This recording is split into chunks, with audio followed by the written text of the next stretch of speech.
మంచిది. ఈరోజు మధ్యకు భయము అనే మాట వినండి. భయము అనే మాటను మీ మధ్యకు తీసుకొని వచ్చాను. దేవునికి భయపడేవా? దేవునికి ఎవరికి భయపడాలట?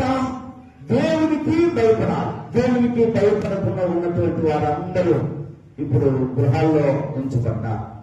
దేవునికి భయపడే వాళ్ళు మందిరానికి వచ్చారు. దేవుని భయం లేనటువంటి వారు గృహాల్లో ఉంచబడ్డారు. బిడ్డలారా, మలాకీ గ్రంథము 1వ అధ్యాయం 6వ వచనంలో, మలాకీ గ్రంథము 1వ అధ్యాయం 6వ వచనంలో భయం గురించి రాయబడింది. భయం గురించి రాయబడింది. మలాకీ గ్రంథము 1వ అధ్యాయం 6వ వచనము, కుమారుడు తన తండ్రిని గణపరచును కదా, దాసుడు తన యజమానుని గణపరచును కదా,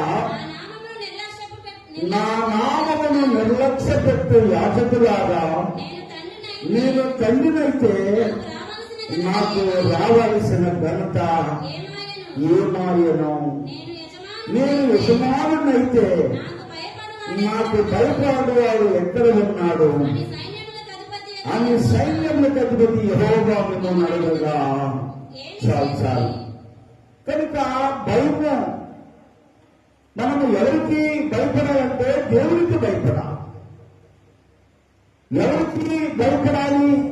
కుమారుడైతే తండ్రిని కనపరుస్తూ ఉంటాడు, దాసుడైతే యజమానుని కనపరుస్తూ ఉంటాడు, పనిచేసేవాడు యజమానుని కనపరుస్తూ ఉంటాడు. అది ఘనత. దేవుని బిడ్డారా, కనుక యాజకులారా సేవకుని కూడా చెప్తా ఉన్నారు. ఏమనంటే, నేను తండ్రినైతే నాకు రావలసిన ఘనత ఏమాయను? చాలా మంది ఇప్పుడు తల్లిని ఘనపరచలేకపోయారు. ఎదురు నేను చాలా బాగా అనిపిస్తున్నా. కానీ పెంచి పెద్ద చేసినామని వెళ్ళి నేనేం చెప్పా? ఒక సెకండ్ ఇచ్చేదాన్ని అని చెప్పాను. చాలా మంది చేయలేకపోయారు. అంటే నీ తల్లిని గణపరచలేకపోయావు.